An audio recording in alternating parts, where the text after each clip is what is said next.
So tomorrow I'll tell you my story about when I left the finance industry, and when I did, I thought I would have nothing more to do with finance. But that changed about a year later when I met Woody Tasch. And the first time I heard him speak and this concept of slow money, I thought, no, you're not gonna go anywhere with that concept. You don't understand, money is all about fast money. But what he was saying was intriguing. I got his book, I read it, and it changed the path of my life. So I've been involved with slow money since 2009. I'm very active with Arno Hesse and a group of other volunteers doing slow money, Northern California. And I would say slow money and the philosophy behind it really changed the trajectory of my life. And I'm so grateful for Woody, for his work, his vision, his craftsmanship with words, and his inspiration. So please welcome Woody Tasch.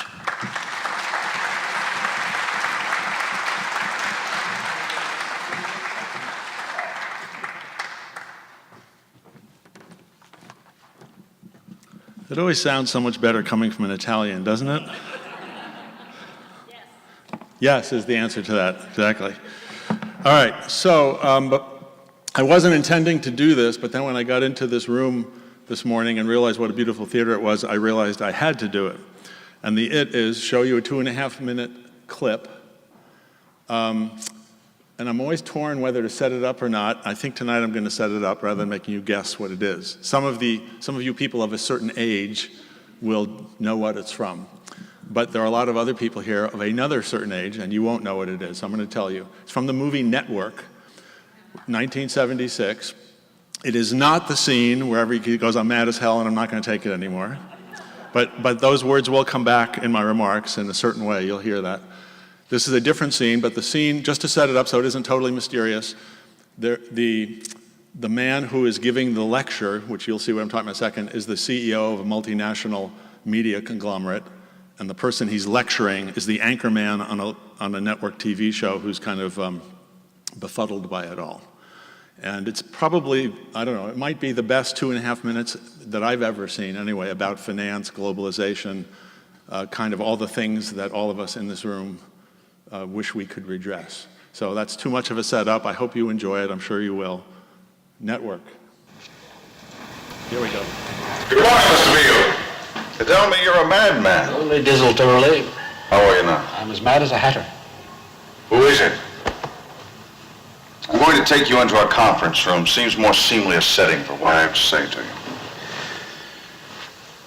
I started as a salesman, Mr. Beale.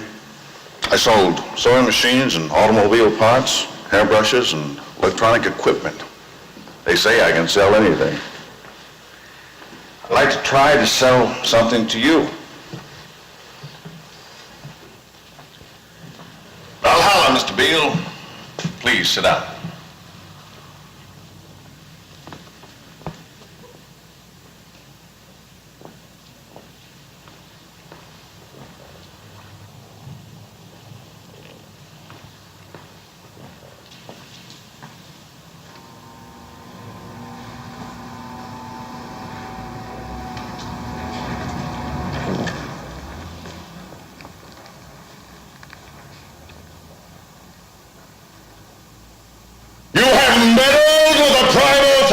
Of nature, Mr. Beale, and I won't have it. Is that clear? You think you merely stopped a business deal? That is not the case. The Arabs have taken billions of dollars out of this country, and now they must put it back. It is ebb and flow, tidal gravity. It is ecological balance.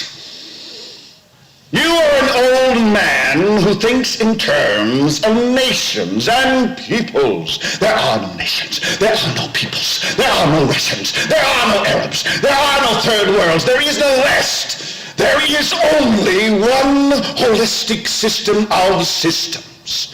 One vast and immane, interwoven, interacting, multivariate, multinational dominion of dollars. Petrodollars, electrodollars, multi-dollars, Reichmarks, rims, rubles, pounds, and shekels.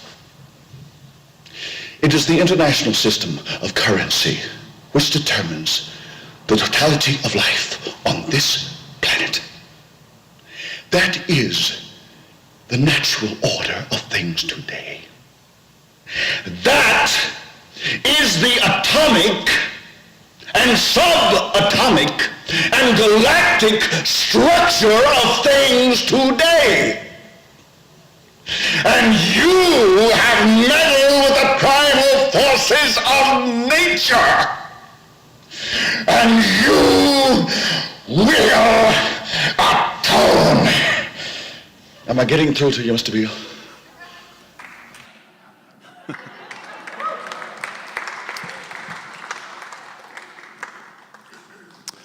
Go watch the rest of the movie, because it is amazing that 40 years later we're still, everything that was in that movie, nothing changed, it just continued. That was, relatively early, I guess you'd say, in the pendulum of globalization and whatnot, or the modern phase of globalization.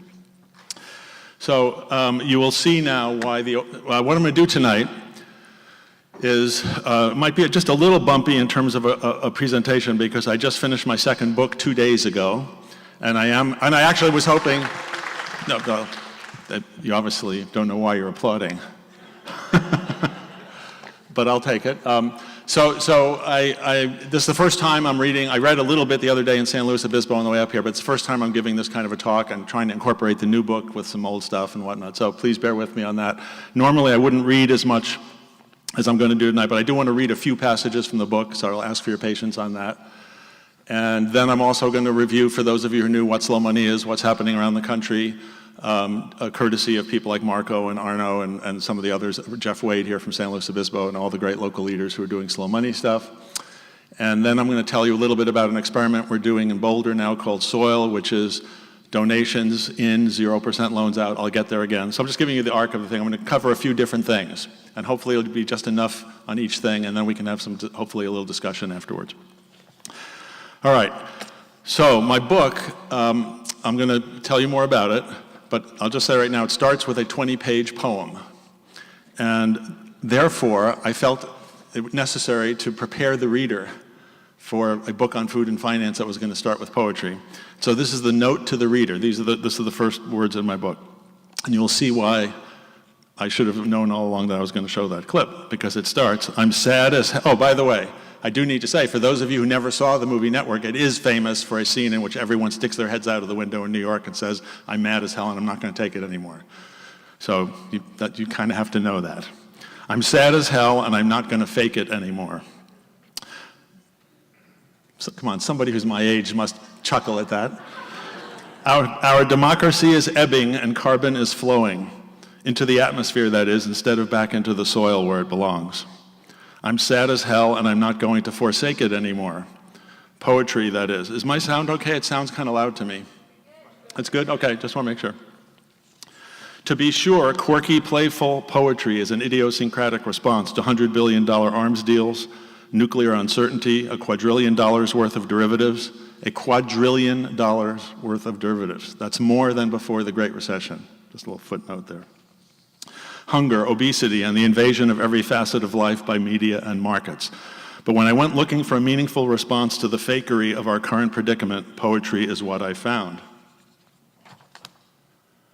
Turns out, while you can't make this shit up and the truth is stranger than fiction, someone really did make this shit up. History is a nightmare from which we really do need to awake, and poetry may be truer than the realest news.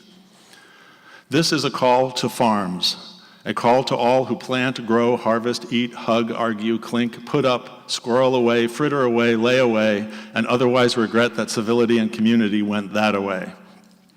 A call to gather our wits, one farm at a time, one town at a time, one county at a time, one watershed at a time, one refusal to argue about politics at a time, one sleeve rolled up at a time. Just why is it anyway that the economy keeps growing, military spending keeps exploding, drug prices keep soaring, the stock market keeps lifting off, but the strength of our marriages, the health of our kids, the vitality of our main streets, and the fertility of our soil keeps going down? My own search for answers, encouraged by conversations with thousands of folks around the country, leads me to explore the boundaries between heart and mind, between finance and poetry, between fiduciary responsibility and free-range imagination. Is the sky really falling this time? It has fallen before. After the Holocaust in Hiroshima, the assassinations of JFK, RFK, and MLK, the war in Vietnam, Kent State, Watergate, Black Monday, Enron, 9/11, shock and awe, Bernie Madoff, the Great Recession. Now in the second decade of the 21st century, climate change, terrorism, widening wealth inequality, and fake news are clamping down on our consciousness. We need to discover new ways to bend entropy, befuddlement, and violence towards beauty, health, and peace. That's what bunches of us have been doing in very small ways since 2009, in tents, barns, theaters, performing arts centers, farmers markets, restaurants, and other gathering spots in scores of communities around the country, and a few in Canada, France, and Australia, under the loose banner of slow money. More than $57 million has gone to over 600 small organic food enterprises. Yes, and I'm going to show you some more about that.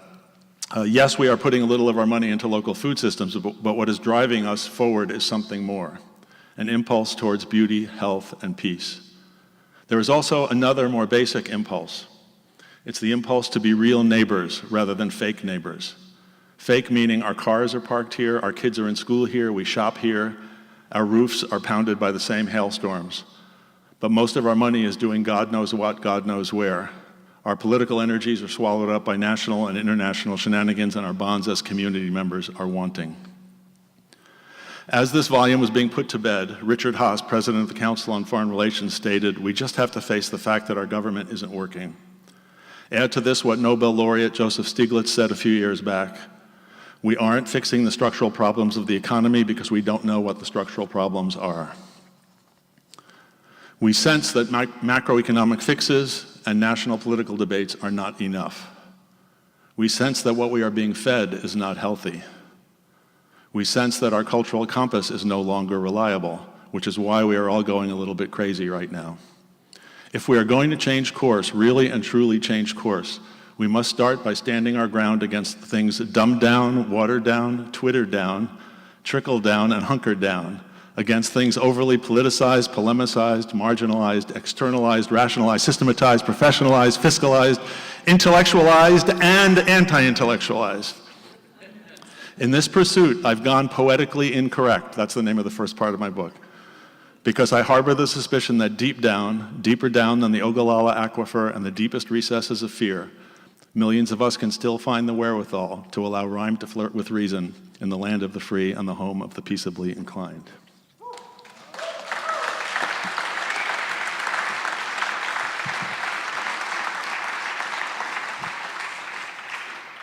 Okay.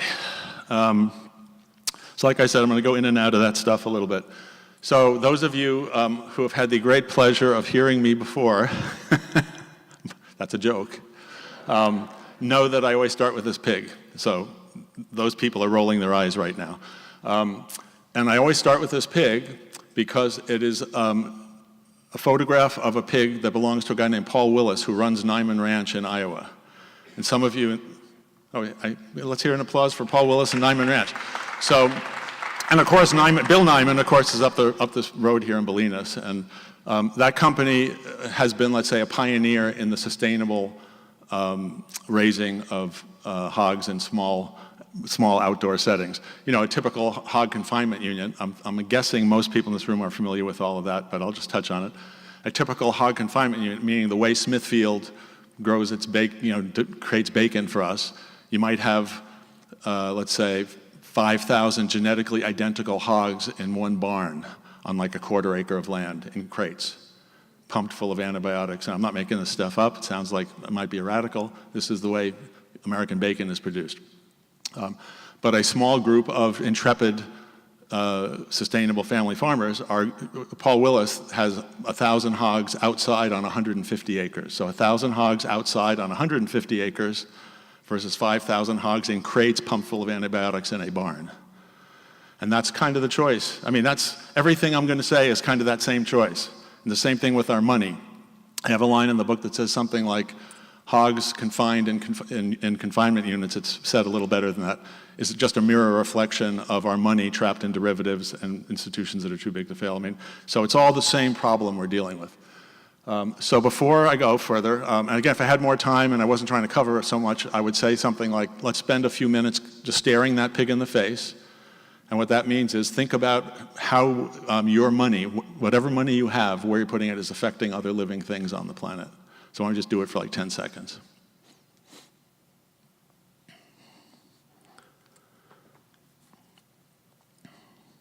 So I don't know what came into your head then, but if you remember it at the end when we have Q&A, you're free to share it if you want. Whoops. All right, so this is my new book. That's probably not the actual cover, the color, but it is the cover. And it's Soil 2017 of Earthworms, Billionaires, Aha Moments, Mythic Implications, and the Considerable Virtues of Bringing Our Money Back Down to Earth. Not all of it, of course, but enough to matter. But the real subtitle is in white down below, Notes Towards the Theory and Practice of Nurture Capital. And I'll say more about this. Why don't you just read that?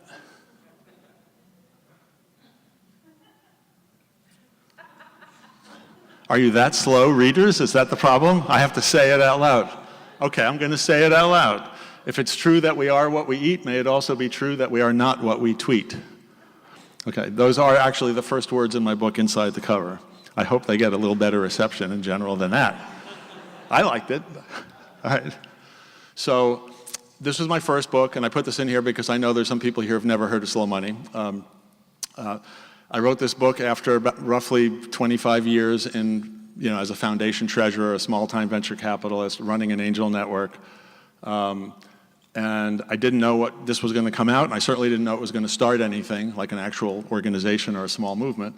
And the kind of vision of the book, it could be summarized in this one sentence. As it circulates the globe with ever-accelerating speed, money sucks oxygen out of the air, fertility out of the soil, and culture out of local communities. And obviously, lots of things to talk about there. When I first wrote that sentence, actually, it was way before I wrote the book. I was running this group called Investor Circle. I was trying to think about just how to kind of get everything into one nugget. When I wrote that, I really didn't think it was an actual description. I just thought it was kind of a metaphor. And then gradually I came to believe, no, it's actually a description. And I've talked to a lot of people. Doesn't mean any of them know what they're talking about. But some of them are billionaires, and a lot of them are farmers, and a lot of people in between. And I came to believe that that is actually true, with encouragement from a lot of them. What slow money is, you can't really see the map of the US that well, but hopefully you can see it enough. So we've got a couple of dozen groups around the country. Maybe a dozen are working at a reasonably strong level, I'd say. We have so it says 17 networks, 11 investment clubs, 33,000 plus people have signed something called the Slow Money Principles. Over 3,800 people have donated to our little NGO. This is over 8 years, over 8 or 9 years. And over $57 million has been invested in 632 small, local, organic food enterprises. It's everything from a farm up to a processing facility or a niche organic brand. And in dollar amounts, it's everything from like $500 or $1,000 at the low end up to a few $1 million. Obviously, there's actually only one deal. It's a few $1 million. So most of it, for people who know about finance, and obviously we were talking a lot about finance today, those of you who are here during the day, kind of the median in there is about $100,000 for a deal, and a lot of them are smaller, just a few, 5,000, 10,000. It's kind of in a niche between microfinance and angel investing, for those of you who know what those two things mean. But it's important to say we don't legislate it. We don't tell anyone what to do. We don't say it's 5%, it's 0%. Some of us do 5%, some of us do 0%. It's up to the people in the room, in the local community, to figure out what's needed and to collaborate together and do it. We are not an intermediary. We don't take any transaction fees. We don't manage anybody's money. You'll probably get the idea during this conversation that I'm kind of a little tired of fiduciary thinking. Just so you know, a few people are paying attention. I mean, Bill McKibben said slow money is one of the keys to a healthy future, and Tom Steyer, who is one of the billionaires I mentioned, said slow money is an idea whose time has come. So some people are paying attention, but it's a challenge because just like all the community capital stuff, we're going against the grain. Let's say the pendulum is still swinging way the other way. That pendulum that was described by that crazy CEO in the network clip, that is still going. And I'll leave it at that. We just had a group start in Australia last month. There are two groups in Canada, one in France. All we do is get people together. It's very relationship-based. We get people together in large meetings and small. That big meeting was our last big national event in Louisville, Kentucky in 2014. We don't do our big meetings every year because we got burnt out doing them. Right, Amy? No. Where's Amy? Where'd she go? It's hard putting on meetings like this. So we're kind of going into more kind of mid-size and small meetings. I don't want to forget to say our next sort of medium-sized meeting is in Boulder, October 16th and 17th, and I put that on one of the slides at the end. I always forget to say the practical things. And at these meetings, we do everything from talk about some of the issues that I'm sharing right now down to have food entrepreneurs up on the stage, sometimes pitching. We try to stay away from a traditional pitch fest thing the way angels and venture guys do it because it's not really appropriate for this world. It's more a conversation, small group sitting around a table, that kind of thing. But so it's everything from the ideas, and I'm not afraid to stay at the idea level because this is about a very deep cultural shift. The how, like how we get the money to move from point A to point B and all the laws and reasons and everything, that's really important. That's how you make it actually happen. But the why, like why is it worth the time to do it? Why would I spend 9 years running around cajoling and somehow helping $57 million go into 600 deals when that's like one venture capital round of financing? It like doesn't even show up on the radar screen. And the people who look from the top down at finance, they just think this is all a bunch of little hippie shit. It's never going to add up to anything. There's a chance they are correct. And there's also a chance they are incorrect. So I'm going for the incorrect side. Whoops. So the slow money principles, the last of them, we have a little kind of cheat sheet that we developed after my book came out. People said not everyone's going to read a book. Put it on one page. This is the end of that page. Paul Newman said, in life we need to be more like the farmer who puts back into the soil what he takes out. Recognizing the wisdom of these, whoops, that's supposed to say words. You can tell I rushed on this PowerPoint. Let us ask, what would the world be like if we invested 50% of our money within 50 miles of where we live? What would it be like if there were a new generation of companies that gave away 50% of their profits? That's kind of a riff on Newman's Own and Patagonia and whatnot. And what if there were 50% more organic matter in our soil 50 years from now? Now, the astute reader and listener will see that there's a bunch of 50-50 things in there. And I kind of feel like that's about where we are in everything. We got like a 50-50 chance that we're going to pull everything out. That obviously means I have no idea what's going on. 50-50 is kind of a means I wouldn't bet either way. But I do think the nexus of these three things, place, meaning what would it be like if you had to invest 50% of your assets within 50 miles of where you live, how would you even begin to think about doing that? Why would you want to think about doing that? That's the first thing.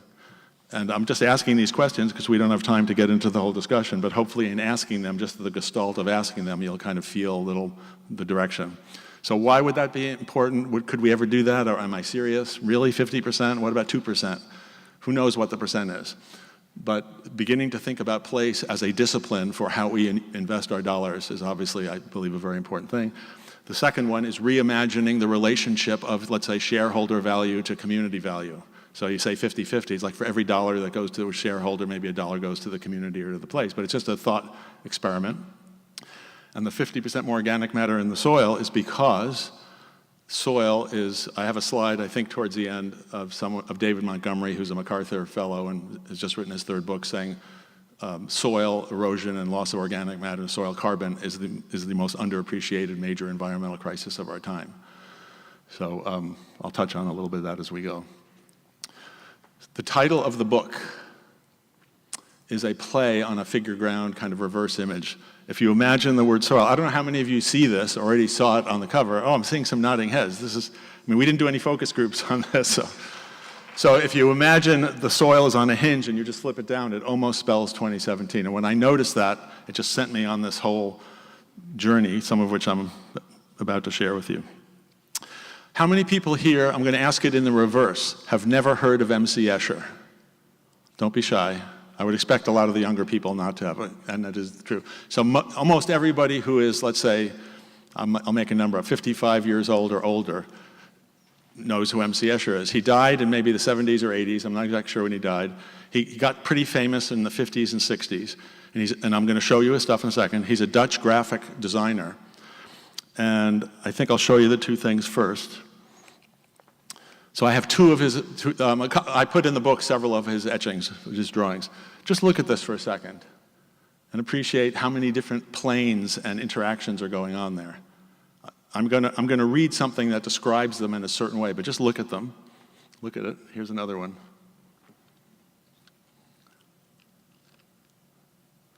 So what's going on in both of these is called a figure ground. In other words, your eye is playing with the foreground and the background constantly. And I think you've all seen, like, I probably should put this in a PowerPoint, the picture of two faces looking at each other, and you can't tell if it's a balustrade or two faces, silhouettes. I don't know if you know that. That's a kind of a famous figure ground. So a figure ground is playing with, you can't tell for sure which is the foreground, which is the background. In his case, he's integrating nature, geometry, different planes, all kinds of things. So if this at all intrigues you, go online and look at a lot of his stuff. It is mind-bogglingly intriguing. So here's a little section from the book that describes M.C. Escher and why it's in the book. Figure meets ground, meets biology, meets geometry, meets quantity, meets quality, meets here, meets there, meets technique, meets enigma. I was intrigued to discover the following passage from Escher's 1953 lecture to friends of the, and I can't pronounce this museum, in Alkmaar. It's a Dutch city. So this is M.C. Escher in a lecture in 1953. It may seem paradoxical to say that there are similarities between the poetical mind and a commercial mind, but it is a fact that both a poet and businessman are constantly dealing with problems that are related to people. The business-like mind is sometimes described as being cold, sober, calculating, hard, but perhaps these are simply qualities that are necessary for dealing with people if one wants to achieve anything. One is always concerned with the mysterious, incalculable, dark, hidden aspects for which there is no easy formula, but which form essentially the same human element as that which inspires the poet.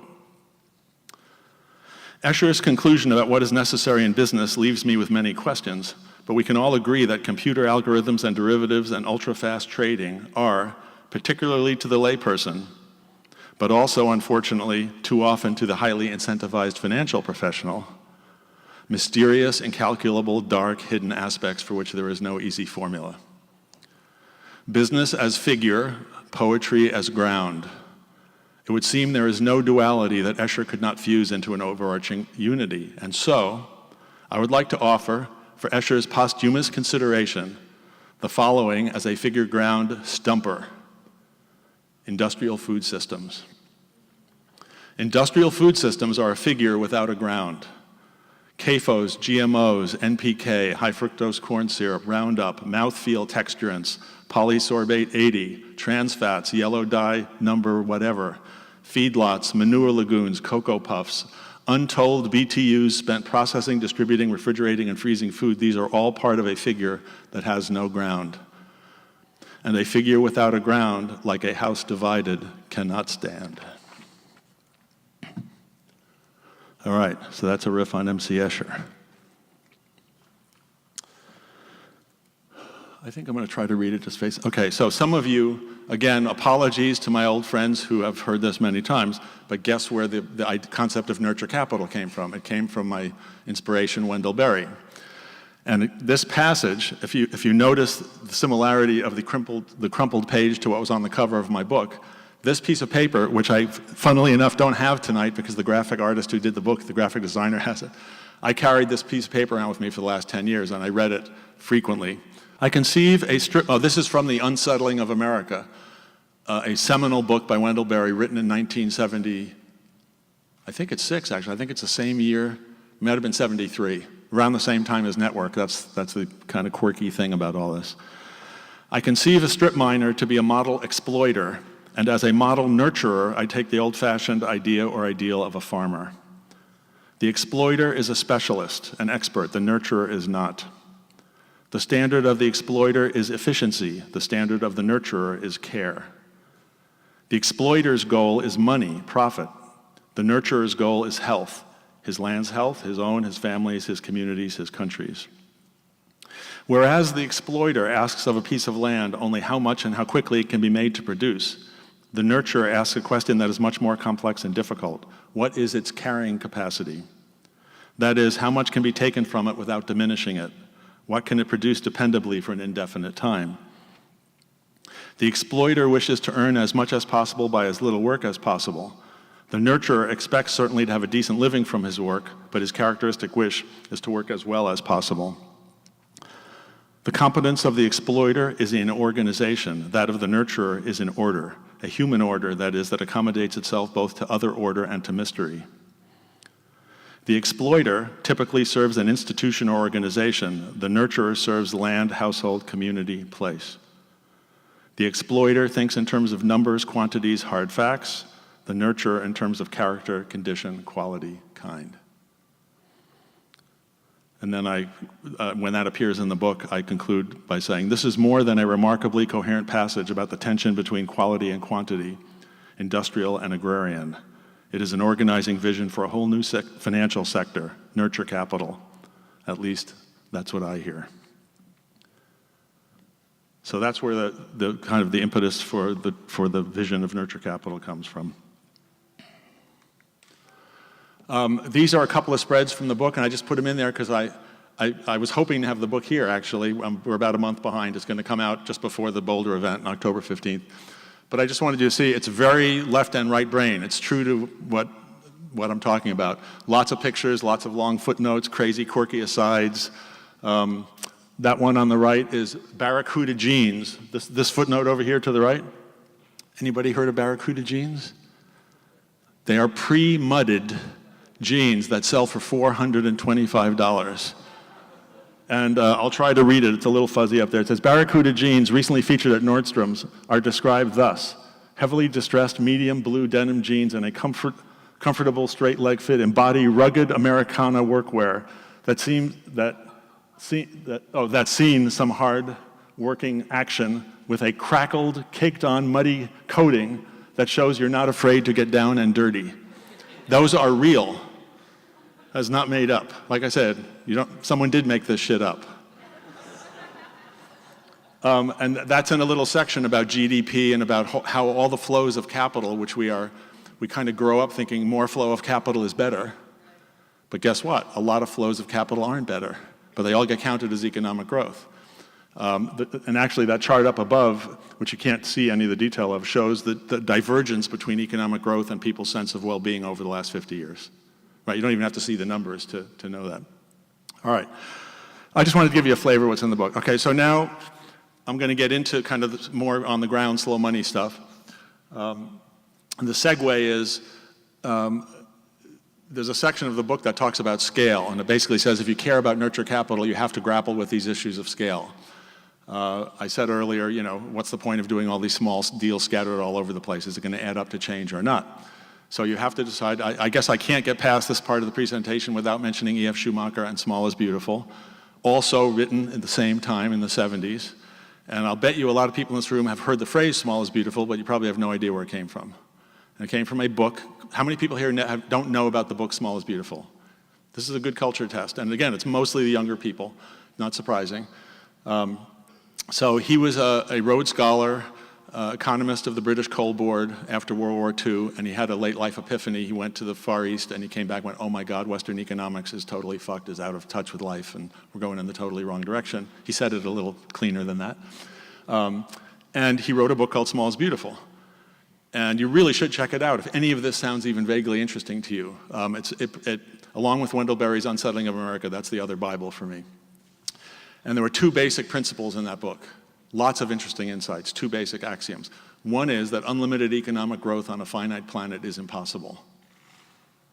So I always like to repeat that because it sounds simple, but it's complicated. Unlimited economic growth on a finite planet is impossible. How many people in here believe that's true? You don't have to say. How many people here believe it's not true? I know there are some people in here who believe it's not true, yeah. So almost no economist believes that's true today, still. But that's one you could debate forever because it's a big global statement. The second one brings it home. Increased consumption is not synonymous with improved well-being. And in all the talks I've been, everyone agrees on that one. There's no one who says, I just think consuming more makes me better off, So that's a little aside on E.F. Schumacher. And I mention it because the question of scale comes through everything we're talking about. You can't talk about money and returns without addressing the issue of scale. How big of a thing are you trying to grow? How much money are you going to make? How fast? That's what return is.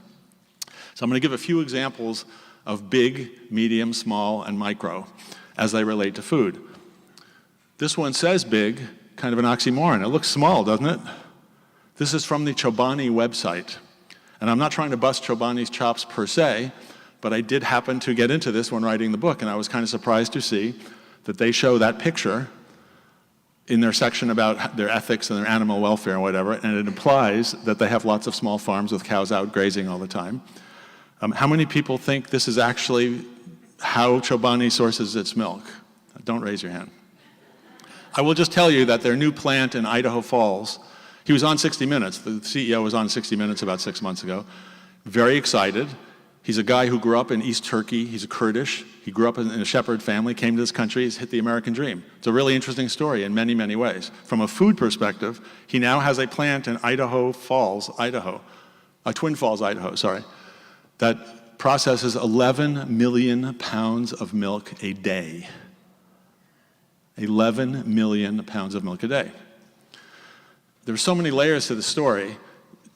He is getting accolades for his hiring. He's hiring a very diverse group and lots of immigrants, all kinds of things, and he's a very, socially conscious guy and everything. But the basic business, from a food standpoint, is very industrial. These next pictures do not come from their website.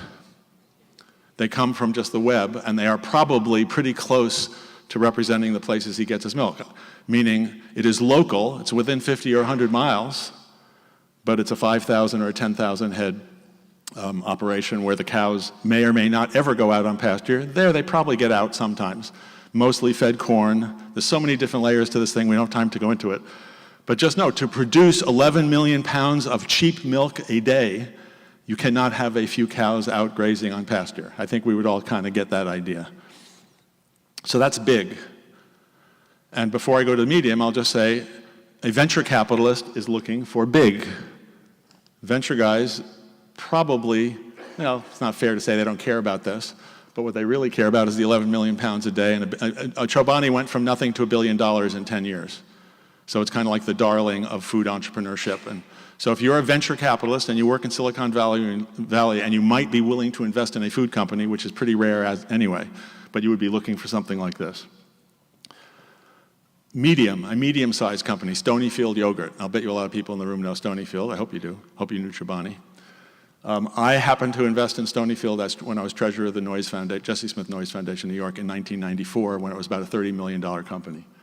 Now it's about a $400 million company over about 30 years. It took about 30 years to get to $400 million. Chobani took 10 years to get to $1 billion. I'm not going to say more because I'm out of time. I'll be out of time. Small, Butterworks Farm in northern Vermont. You wouldn't know it here because it's not distributed here. So, did somebody go woo-woo? Oh, Vermont, right, milk money. So Jack and Ann Laser are in the dedication to my book. They don't know this yet. I just put them in there the other day. This, to me, is the most sustainable food enterprise I've ever had the pleasure to encounter. It's one family, one 400-acre farm, about 10 miles from the Canadian border. You can describe him as an old hippie if you want. He probably wouldn't mind. And they're making about $1 million a year of yogurt on their farm. And it is, when I was an investor in Stonyfield, I was a customer of Butterworks Farm. It's just beautiful. You can just, I can't go try to convince you how good it is. Okay, so we had $1 billion, $400 million, $1 million. And now we have Zoe Bradbury, a Stanford graduate who is farming with her sister and her mother on their land in Langlois, Oregon. And they farm about 10 acres, mostly with horse, and they gross about $200,000 a year. And there's an interview with her in the Slow Money Journal. I have a few copies to give away if you want them after. So I would call that a micro enterprise as far in US standards, $200,000. Now, I happen to believe that these last two, the $1 million yogurt company and the $200,000 diversified small organic family farm, are the most significant contributors to the health of the country compared to the Stonyfield and the Chobani. That's a discussion we can have at some length. But if you believe that, you have to, how are we ever going to get them money? How do we help them? She couldn't get a loan from the USDA to start. She was crafty enough and smart enough, she managed. She tried to get a startup loan from the USDA and didn't get it. So I'll keep going just so I can wrap up. Okay, now, I'm going to give you at the same time some examples of things that have gotten slow money. So again, it goes from the ideas to examples. And I'm going to do it under the heading of soil, slow opportunities for investing locally. That's an actual thing, and that's why the name of my book is Soil, and why our conference coming up in Boulder is called Soil, both the actual soil and this project. It's an experiment. Thank you, Arno and Marco, for the name. They came up with it in San Francisco, and we do believe in diversity. We don't have that much racial diversity yet. We have some, but we do have a lot of diversity of ideas and approaches. And so our use of the term soil in Boulder is different than the use of the term soil in San Francisco, and we kind of like it that way. I'm going to describe this to you. It's a permanent nonprofit revolving fund making 0% loans by majority vote of members to local organic farms and small businesses that bring their food to market. So donations in of any amount, $25 to no upper limit. We've been doing a test of this for 2 years in central Colorado, and we have $100 to $80,000 donations. Everybody gets one vote. Doesn't matter whether you put the $80,000 in or the $100, and we make 0% loans. We have about $200,000 in that one. We've done about $75,000 of loans. I'm now going to give you examples of things that have gotten 0% loans in Colorado, either through the one in central Colorado or through some precursors to soil. So this is just so you can see the actual, I put this slide in there first, which is just to say, this will probably be our first marketing campaign. I'm hoping to get thousands of people involved in this thing on the Front Range. I have no clue if we're going to be able to do it. Those of you who are community organizers know that that's a pretty audacious thing to say. So I'm not afraid to say it. I'm not afraid to say it's going to be hard to do. So 1% for Peace was Ben and Jerry's campaign way back when, again, before the time of some of the youngins here. And then there's 1% for the Planet. That's going sort of strong now. And our first campaign is going to be 0% for soil, meaning we're giving 0% loans, where it's about putting back in, not taking out anymore. These are some of the things that have gotten the 0% loans in either the Front Range of Colorado or central Colorado. Mountain Flower Goat Dairy, and in the interest of time, I'm going to do these really fast because I think you'll just get the feel of them. If you look, these are all small, very small things, mostly not startups. One of them is a startup. Revision, it's actually an NGO in the inner city in Denver creating a food co-op in Denver's poor zip code. Olin Farm, just a beautiful farm family doing great work for the soil in Longmont. Poudre Valley Community Farms, they're creating a co-op to buy 50 acres of farmland that can be held in perpetuity by co-op members.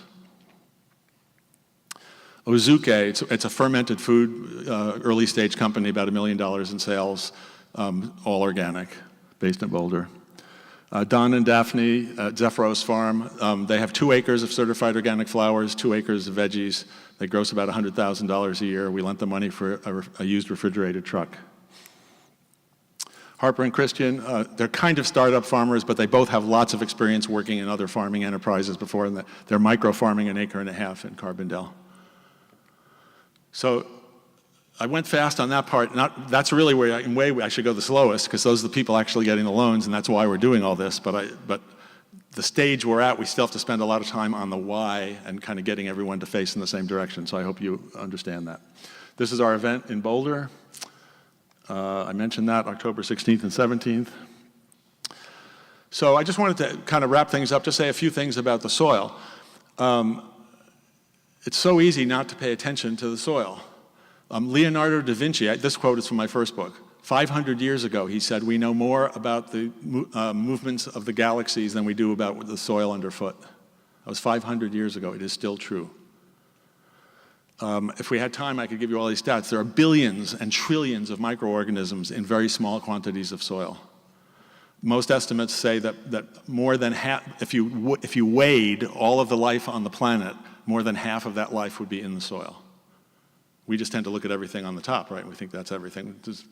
The soil is teeming with microorganisms. The only reason we still have agriculture is because there is such a subsidy, such a millions of year subsidy of life in the soil that even though we're using it up, there's still a lot left. Having said that, consensus estimates, all right, we're getting into dangerous territory here. How many people believe in science here? Don't answer that question. I don't want to know. But if you did believe in science, you would believe consensus estimates that we have about 100 years left before major depletion of soil becomes such an egregious problem that we're like actually hitting it. It's like peak soil, people call it. We're losing somewhere, possibly as much as 1% a year of the remaining arable land in the world to soil erosion. So Jefferson said cultivators of the earth are the most valuable of citizens. Franklin D. Roosevelt said a nation that destroys its soil destroys itself. And I mentioned the David Montgomery quote, the degradation of soil and the loss of organic matter are the most underappreciated environmental crises humanity now faces. I'm ending a little bit abruptly here. And I realize I forgot to read just a couple of things, and I'll end by reading it. I just want to stick this in because it is a kind of a poem. It's from my first book. Circulation versus percolation, monoculture versus diversity, transaction versus relationship, profitability versus fertility. And I hope you quickly deduce that the values on the left are the current economic paradigm and farming paradigm, and we're trying to move more to the right, to percolation, diversity, relationship, and fertility. Let's see what else I put there. Is that it? Okay, that was that. All right. If you will bear with me, I just want to read a couple more pages, and then I hope we'll have a few minutes for conversation. Perhaps the idea of nurture as an organizing principle seems naive in this age of factory farms, terrorism, and widespread political rancor. Yet, at nurture's most fundamental level, deeper than food systems, deeper than local economics, deeper even than the roots of perennial grasses and virgin prairie, if such a thing is possible, is an ideal that has stood the test of time, one of mankind's noblest ideals, the ideal of nonviolence. If we do not take stock of our investments in an authentic way, then our aspirations to move away from violence and towards nurture will remain half-baked. We drive our SUVs to Whole Foods while our retirement accounts are invested in Monsanto and Coca-Cola. By the way, everything I'm going to say in this paragraph is probably true of most of the people in this room. If someone wants to rebut it during the conversation, we should. I'm going to read that sentence again. We drive our SUVs to Whole Foods while our retirement accounts are invested in Monsanto and Coca-Cola. We recycle but trade oil stocks on our iPhones. We vote for pro-environment candidates but don't think twice about flying whenever we can. We donate to environmental organizations but don't know how to rid our portfolios of Defense Department contractors. The American dream is riddled with cognitive dissonance. There are American demons.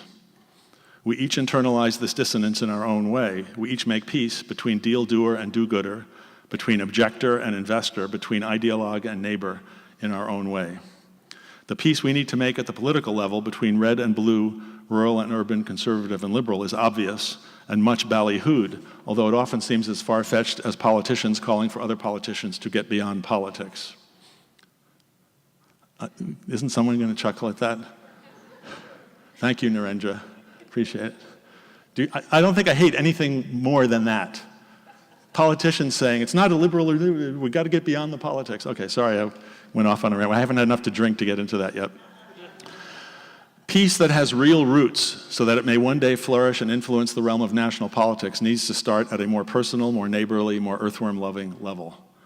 It is not merely a footnote to history that the manufacture of fertilizer took up where manufacture of munitions left off after World War II. Ammonium nitrate is an explosive. Yet most might find it at first blush somewhat effete to say that industrial agriculture is waging war on soil microorganisms. Even when we apply herbicides and pesticides, chemical killing agents, some of which were used during World War II to commit genocide, that is not an exaggeration, I know it might sound that way. It is all too easy to deny that killing weeds and insects is a form of agricultural violence. But it is. A production system that results in soil erosion is a form of agricultural violence. A production system that results in phosphorus runoff, algae blooms, and polluted water supplies is a form of agricultural violence. A production system that confines millions of genetically identical hogs in crates, pumps them full of antibiotics, and collects unimaginable quantities of manure in leak-prone lagoons is a form of agricultural violence. A production system that turns most of its genetically modified corn into feed for feedlots, fuel for cars, and sweeteners for junk food does harm to culture, community, and the web of life. If the word violence seems too harsh, too extreme, how about the word immaturity? It is hard to believe that after 10,000 years of cultivating and breeding and a few hundred years of industrializing and several decades of technologizing, modern agriculture and the market economy of which it is a part could still be immature. But what else do you call a system or a person or a nation that is dangerously deficient in humility and self-restraint, prone to engage in destructive behavior in pursuit of short-term consumer gratification, dismissive of community, and ignorant of the fundamentals of long-term health. In the name of nonviolence, community, and health, we need to nurture greater humility and self-restraint. There is no better place to splice nurture into the genes of the economy than local food systems. All right, home stretch, one more paragraph, non sequitur. I just want to do one more thing on poetry. Poetry may be the only thing strong enough to blast the barnacles off the hull of 20th century economic thinking. Who was that? We're going out, you're a little young, but we're going to go out for a drink after this. Don't be scared, I'm just kidding, Oh, you don't drink? Well, then it's all good. Thank you for that reaction. Poetry is an antidote to it's the economy, stupid. It's biodiesel for tired old mental tractors. It's mobile chicken coops for the McNugget-minded. Poetry is the opposite of warring sound bites, disclaimers, legalese, appendices, indices, punditries, fiduciaries, demagogueries, pre-transaction niceties, CEO and investment banker salaries, insect-sized, computerized, flying pollinated machineries that are touted as the bee's knees, and manufactured cheese product pretending to be cheese.